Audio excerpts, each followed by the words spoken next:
Hello and welcome to In Depth. I'm Teena Jha. Indian origin British author V.S. Naipaul passed away on the 11th of August at the age of 85. Regarded by many as the greatest novelist of his time, the Trinidad-born author wrote 29 books, both fiction and non-fiction. His book, In a Free State, won him the Booker Prize in 1971, and in 2001, he was presented the Nobel Prize for Literature. Naipaul was not one to mince words. He launched scathing attacks not only against his peers, but also against the place he belonged to. His life saw huge controversies, dividing critics and readers alike. Today in Depth, we take a look back at the life and times of V.S. Naipaul, his contribution to literature, his connect and views about India, and why was he a controversial author.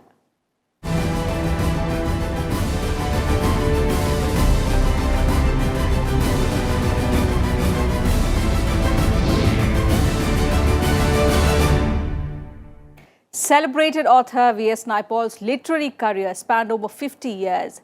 His books won him accolades in the literary world, and he was presented the Nobel Prize for Literature in 2001. Sir Vidyadhar Suraj Prasad Naipaul was awarded the Nobel Prize in Literature in 2001. Your Majesties, ladies and gentlemen, det är en stor ära att få presentera. According to the Swedish Academy, the honor that year went to Naipaul for having united perceptive narrative and incorruptible scrutiny in works that compel us to see the presence of suppressed histories. V.S. Naipaul. The Academy also described Naipaul as a literary circumnavigator and a modern philosopher. It noted that he carried on the tradition that started originally with the 18th century French literary works of Lettres persanes and Candide. The Academy described Naipaul's style of writing as vigilant, where he transformed rage into precision and allowed events to speak with their own inherent irony. I thought I would begin the 2-minute speech, which is meant to be light, like the old-fashioned comedian. The man, you know, to whom things happened on the way to the studio. Well then, something happened to me on the way to Stockholm. The strap of my wristwatch broke, and for some surreal moments, I found myself looking at my watch on the floor of the plane. This is no metaphor. Here is the strapless watch. What did it mean? What was the awful symbolism? The fact that all through this grand Nobel week, I was to be without my watch. The great Caesar, landing in Egypt, fell flat on his face on the wet shore. You can imagine the consternation of his officers, until the great and resourceful man shouted, "Africa, I've got you!"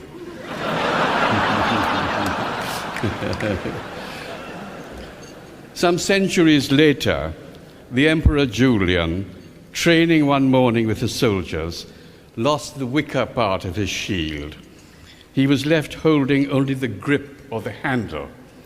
How terrible for everybody, until the emperor shouted, "What I have, I hold." Not having the resourcefulness of these great men, I could find no words to make the bad symbolism good.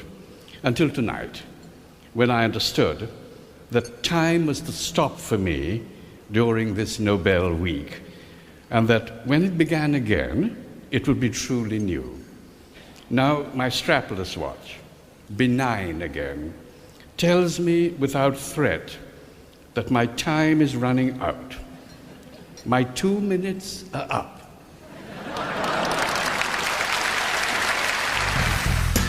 Describing his work, Naipaul said in his Nobel lecture that everything of value about him is in his books.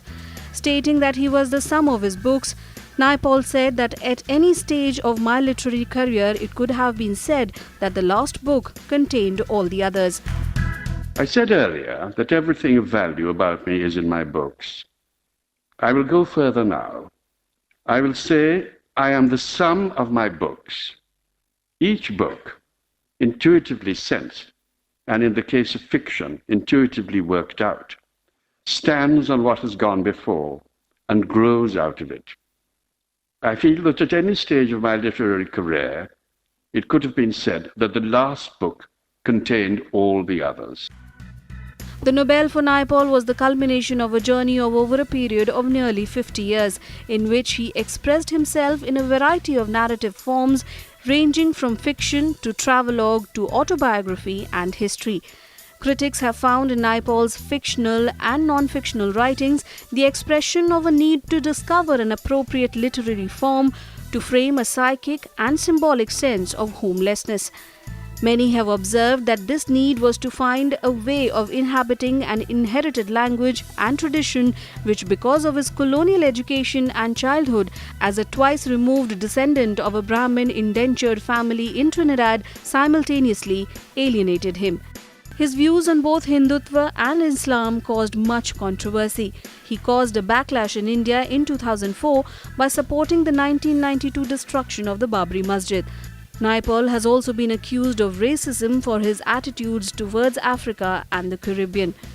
What I think is less than valuable is not that we do not share his opinions. We don't share them on a great many fronts, and that's fine. But what I think is sad is that the opinions push out the ideas. His opinions on women, his opinions on decolonizing activities, his opinions on Islam, these push out ideas. And I'm not saying whether we should or should not agree with the opinions, but I am saying it is an ongoing tragedy that as opinions proliferate, ideas come down.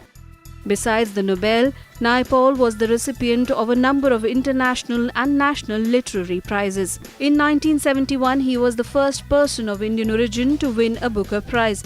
He was also an honorary doctor of the Columbia University and of the universities of Cambridge, London and Oxford.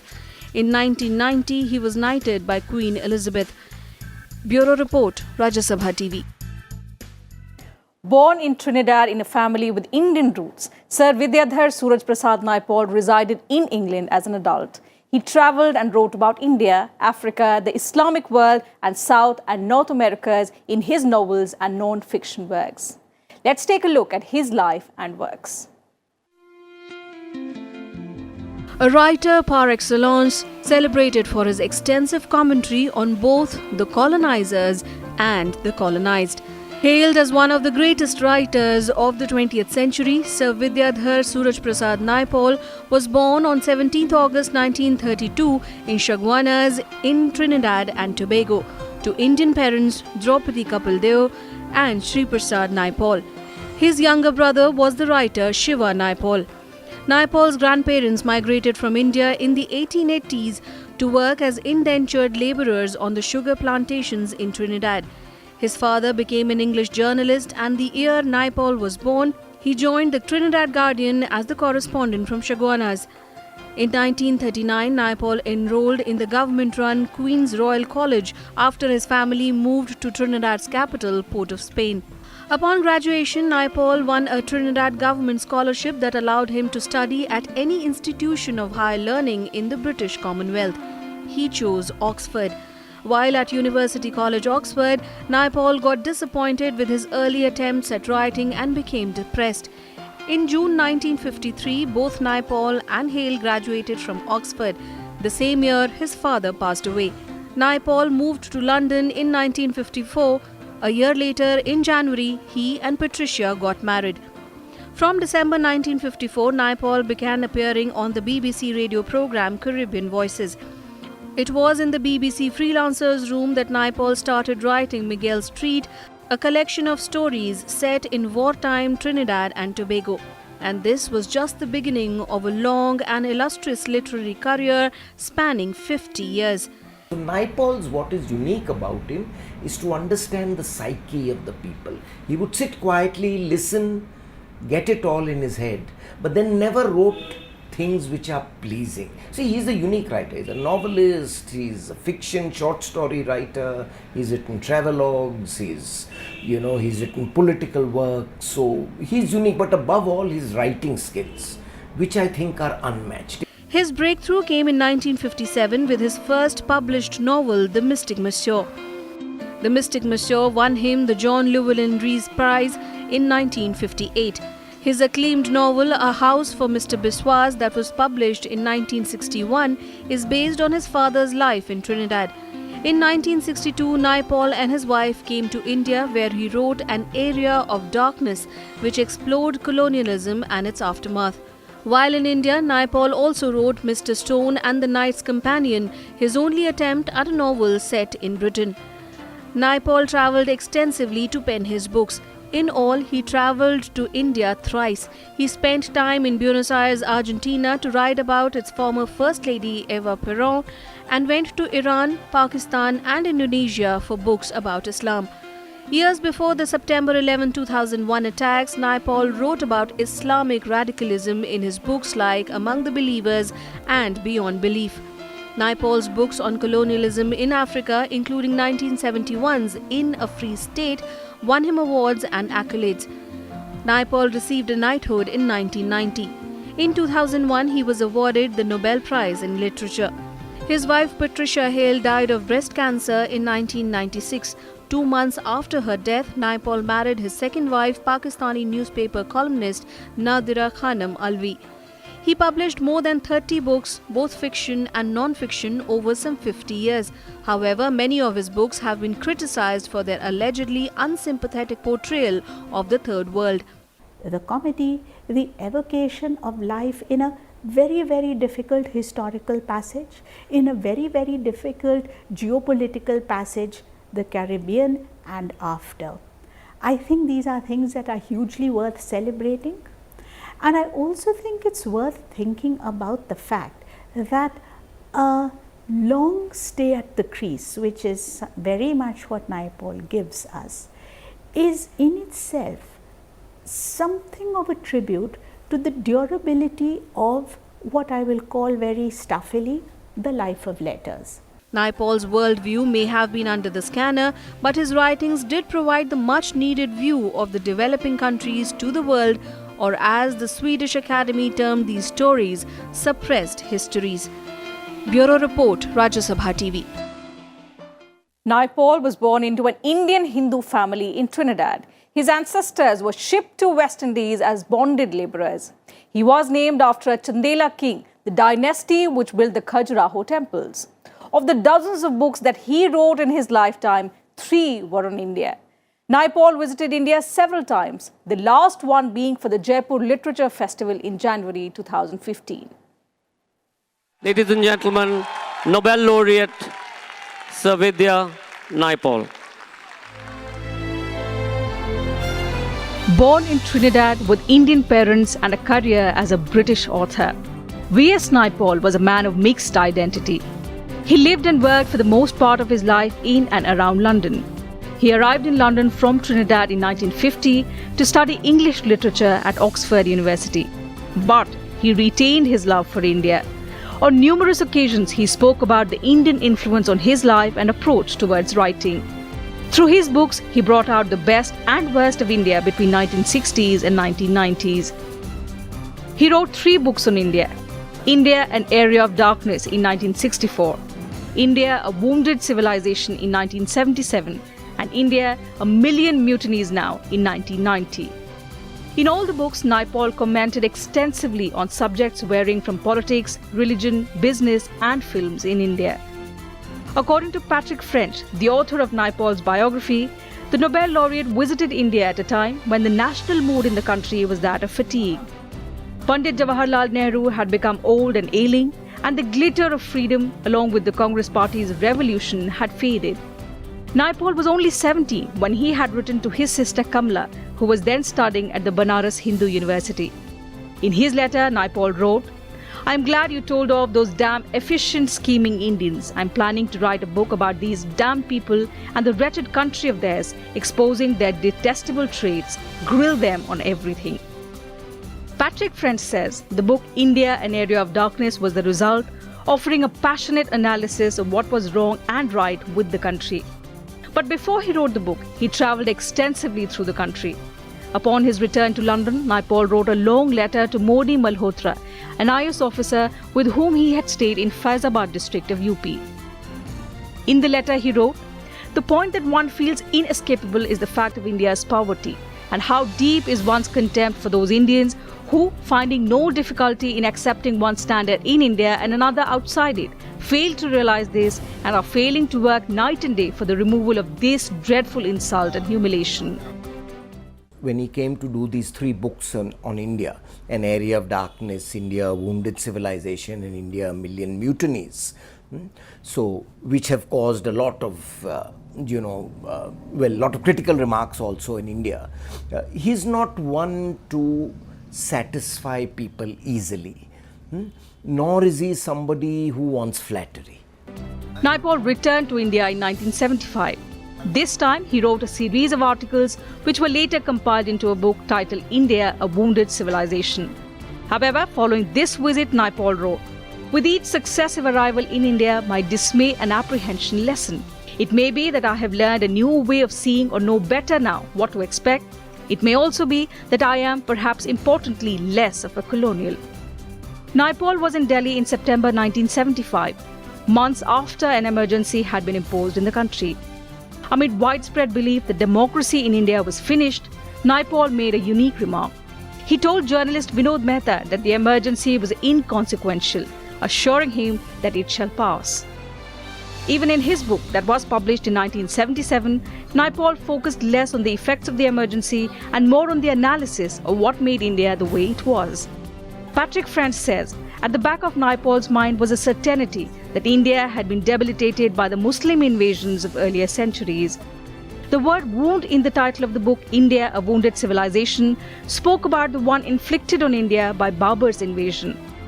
Since then, Naipaul never missed a chance to weigh in against the invaders, accusing them of having savaged India for 5 centuries, of having brought, among other dreadful things, poverty into it and destroyed the glorious ancient Hindu culture. It was this view that led him to support the demolition of Babri Masjid. In guarded words, Naipaul had said in an interview to a leading newspaper, "One needs to understand the passion that took them to the top of the dooms. You can't dismiss it. The movement is now from below. Wise men should understand it and ensure that it does not remain in the hands of fanatics.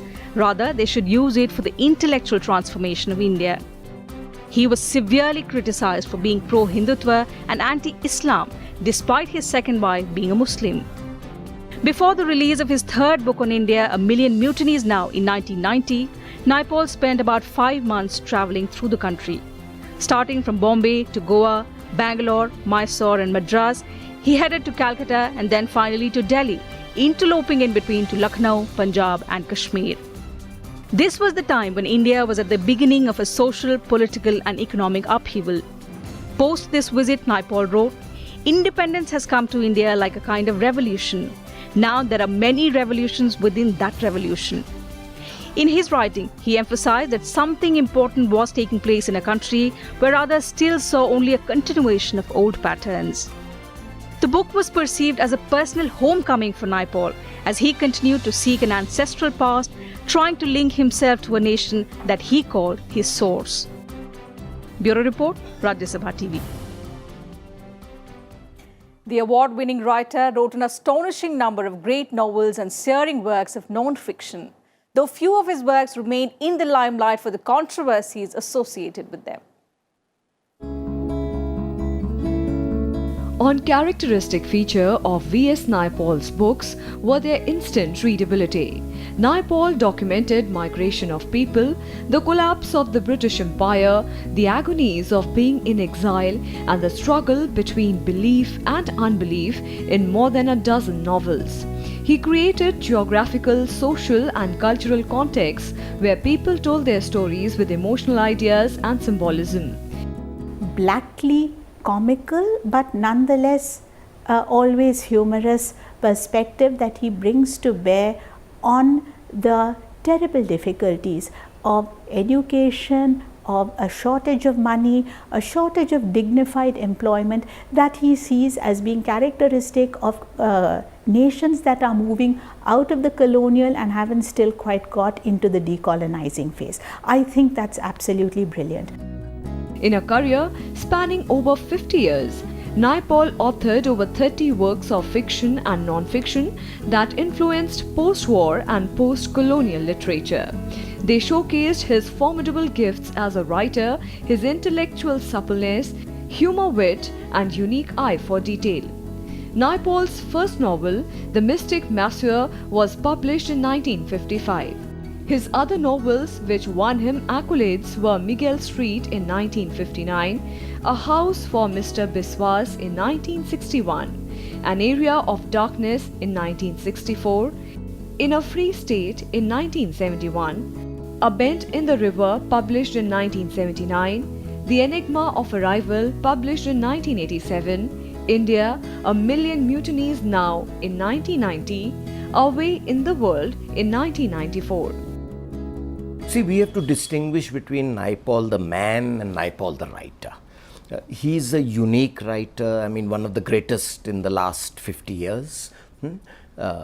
He had his flowing prose, his subtle sense of humor, and with some of his earlier works, his novels were absolutely outstanding. I mean, they're amongst the greatest that have been written probably since 1950. There is no denying Naipaul's penchant for creating controversy. His two books on Islamic fundamentalism, Among the Believers in 1981 and Beyond Belief in 1998, stirred passions and provoked extreme reactions. In both books, Naipaul explored the non-Arab Islamic world. He traveled to 4 nations, Iran, Pakistan, Malaysia and Indonesia, first in 1979 and then in 1995 to study the converted people and their attempts to establish a modern Islamic state. Naipaul believed that Islam has had a calamitous effect on converted people and that it has destroyed their past and history. Predictably, it drew the wrath from the author's fraternity. Bureau Report, Rajya Sabha TV. Celebrated for his extensive commentary on both colonizers and the colonized in fiction and non-fiction, V.S. Naipaul leaves behind a legacy of prose and narratives. India as well as the world condoled the death of the Trinidad-born Indian origin author and shared their memories of the writer. We leave you with this report. Thanks for your time. Writer Vidyadhar Suraj Prasad Naipaul, who explored questions of place and identity for more than half a century, died at the age of 85.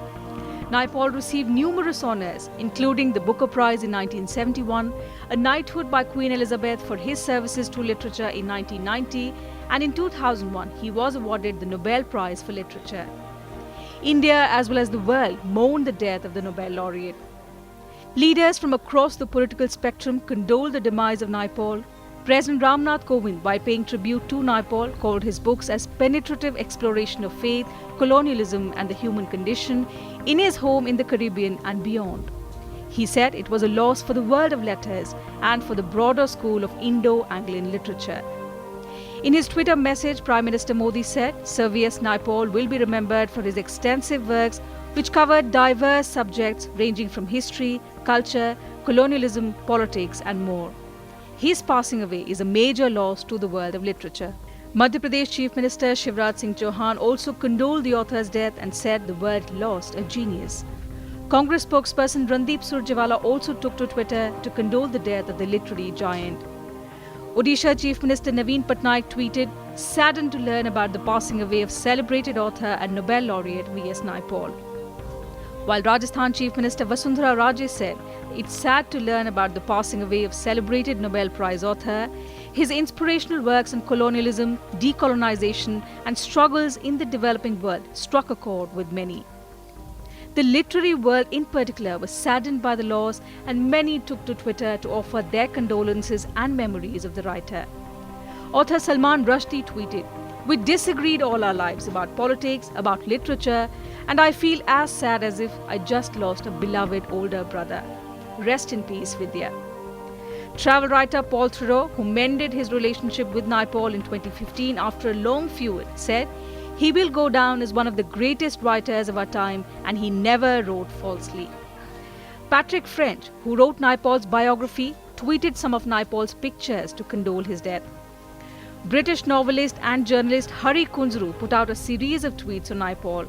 He shared some of his memories with Naipaul.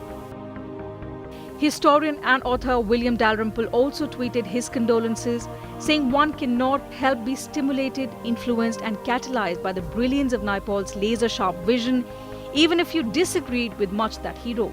Naipaul strode the world's literary stage like a colossus. Often controversial, he wrote not necessarily to entertain, but really because he had a volition to write and make sense of the world around us. In his passing, he leaves behind an enormous legacy, a legacy for us to debate, discuss, dissent and analyze. And he truly was the Nobel laureate of literature. Indian authors also took to Twitter to share their memories and condole the demise. Author and poet Jeet Thayil described Naipaul as an awful man and a brilliant writer and said his death was like losing a cantankerous contrarian father. Sanjay Roy, one of the organizers of Jaipur Literature Festival, tweeted that Naipaul can be cranky and disagreeable, but when he turned on the charm, he was engaging and more often than not educative and informative. He will be deeply missed. Author Amitav Ghosh also tweeted saying rest in peace V.S. Naipaul and posted a link to an old piece written by him when Naipaul won the Nobel Prize.